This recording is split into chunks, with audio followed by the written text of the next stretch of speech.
அதற்கு அடுத்தது நாம பார்க்க வேண்டிய துவா, சாப்பிட ஆரம்பிக்கும் போது உள்ள துவாவை பார்த்தோம். இப்ப சாப்பிட்டு முடிச்ச பிறகு, சாப்பிட்ட பின் ஓதும் துவா. அங்க பின்னாடி ஃபுர்கான் உங்களுக்கு பக்கத்தில் இருக்கிறவரை கூப்பிடுங்க, வாங்க. அல்தா அஃப்லஹ், கமான் குயிக். சாப்பிட்ட பின் ஓதும் துவாவை அஃப்லஹ் இன்ஷா அல்லாஹ் இன்னைக்கு படிப்பாரு. வாங்க. பிரிண்ட் அவுட் தமிழ்ல வச்சிருக்கீங்களா, இங்கிலீஷ்ல வச்சிருக்கீங்களா? இப்போ சாப்பிட்ட பிறகு ஓதும் துவாவை நான் ஒரு தடவை சொல்லிடுறேன் முதல்ல. அதுக்கு அடுத்தது அவர் சொல்லுவார், எல்லாரும் ரிப்பீட் பண்ணுவோம். ஓகே? அல்ஹம்துலில்லாஹில்லதி, எல்லாரும் எழுந்து நில்லுங்க. கமான் குயிக், எல்லாரும் எழுந்து நில்லுங்க. குயிக் குயிக், சீக்கிரம் எழுந்து நில்லுங்க. எல்லாரும் கொஞ்சம் சோர்வா இருந்தா இப்படி ஆக்டிவ் பண்ணணும்.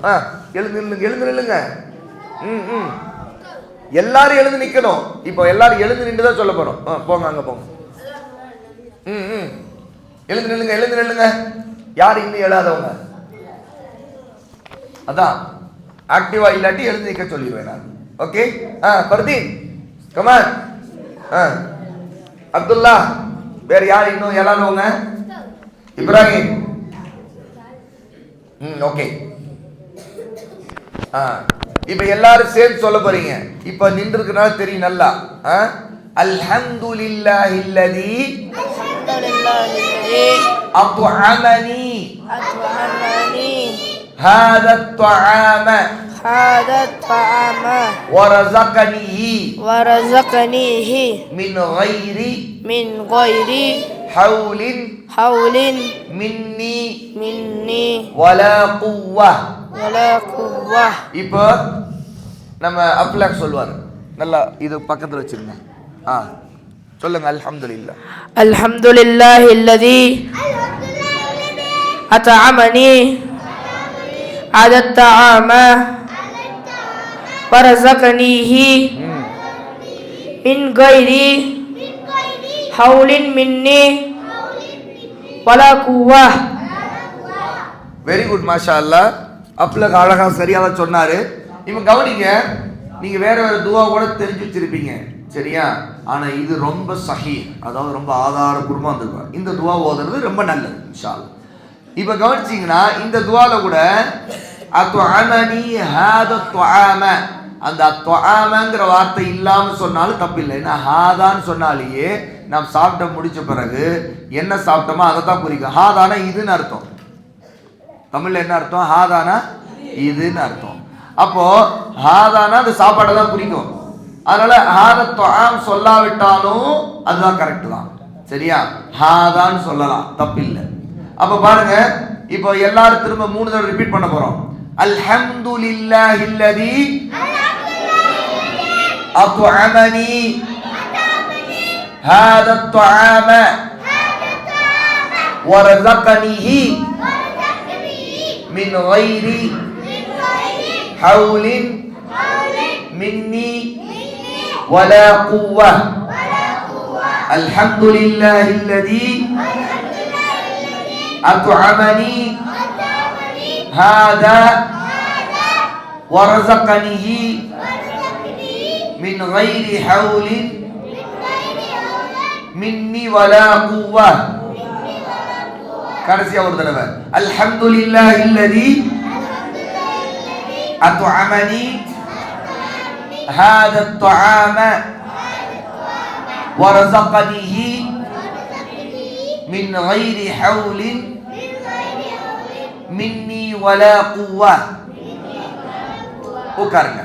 இப்ப இதுக்கு என்ன அர்த்தம்? சாப்பிட்ட பிறகு நம்ம என்ன சொல்றோம்னா, என்னிலிருந்து உள்ள முயற்சி மற்றும் என் பலம் இல்லாமல், அதாவது நம்முடைய முயற்சின்னு ஒன்றும் பெருசா இல்லை, நம்முடைய சொந்த பலம் எதுவும் இல்லை, அல்லாஹ் தான் அந்த உணவு கொடுத்துருக்கிறான். அதனால தான் சொல்றோம் என்னிலிருந்து. மின்னி, அது மின்னினா என்னிலிருந்து, முயற்சியா இருக்கட்டும், அதாவது ஹவுல் அல்லது பலம் குவாத், இந்த ரெண்டுமே இல்லை. மின் கைரி ஹவுலின் மின்னி வலா குவானா அதைத்தான் ஆரம்பத்தில் சொல்றாங்க. என்னிடமிருந்து உள்ள முயற்சியோ அல்லது பலமோ ஸ்ட்ரென்த் இல்லாமல் எனக்கு இதை உண்ண கொடுத்து, இதைனா இந்த சாப்பாடு, ஹாத துஆம் சொல்றோம்ல, இந்த சாப்பாடு, இந்த சாப்பாடை உண்ண கொடுத்து அதை வழங்கவும் செய்தவனாகி அல்லாஹ்விற்கே புகழ் அனைத்து உரித்தாகுக. அல்லாஹ்வை புகழ்றோம், அல்ஹம்துலில்லாஹ் அப்படின்னு சொல்லி, எல்லா புகழும் அல்லாஹ்வுக்கு தான். அல்லதி அத்அமனி, அவன்தான் எனக்கு உண்ண கொடுத்தான். சரியா? அத்அமனினா எனக்கு உண்ண கொடுத்தவன் அவன்தான். எதை? ஹாத துஆம், இந்த சாப்பாடு. வரஸகனிஹி, எனக்கு இந்த ரிஸ்கை வழங்கினான். ரிஸ்க்னா அல்லாஹ் நமக்கு எல்லாம் கொடுத்தது எல்லாமே ரிஸ்க் தான்.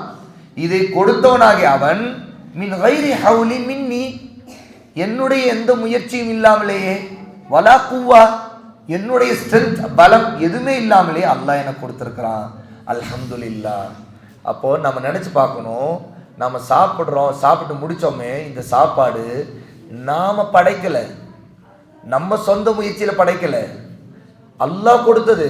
அதனால இந்த உலகத்தில் எத்தனையோ பேர் அவங்களுக்கு எந்த முயற்சி இல்லாமலே ஈஸியாக அவங்களுக்கு அல்லாஹ் தஆலா அவங்களுடைய ரிஸ்க்கை கொடுத்துட்றான்.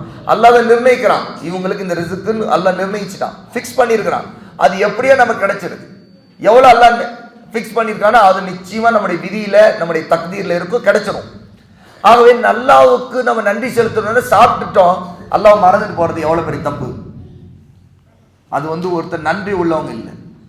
அப்போ முதல்ல நம்முடைய உள்ளத்தில் அல்லாஹ்வை நினைக்கணும், சாப்பிட ஆரம்பிக்கும் போது நினைக்கணும், சாப்பிட்டு முடிச்ச பிறகும் அல்லாஹ்வுடைய ஞாபகத்தில் அவனுக்கு நன்றி செலுத்தணும், தேங்க்ஃபுல் இருக்கணும். நாம் யாரு அல்லாஹ்வுக்கு நன்றி செலுத்தணும், அல்லாஹ் நமக்கு இன்னும் சிறந்தது தருவான், நல்லதை தருவான். அப்போ அல்லாஹ்வுடைய பிளெஸ்ஸிங்ஸ் நமக்கு உண்மையிலே நமக்கு கிடைக்கணும் அப்படின்னா நாம் அவனுக்கு நன்றியோடு இருக்கணும். இருந்தால் அல்லாஹ் இன்னும் நிறைய பிளஸ் பண்ணுவான். அதுதான் இந்த துவாவிலேருந்து நம்ம தெரிஞ்சுக்கிறோம். சாப்பிட்ட பிறகு ஓதும் துவாவிலிருந்து இதனுடைய அர்த்தம். ஓகே.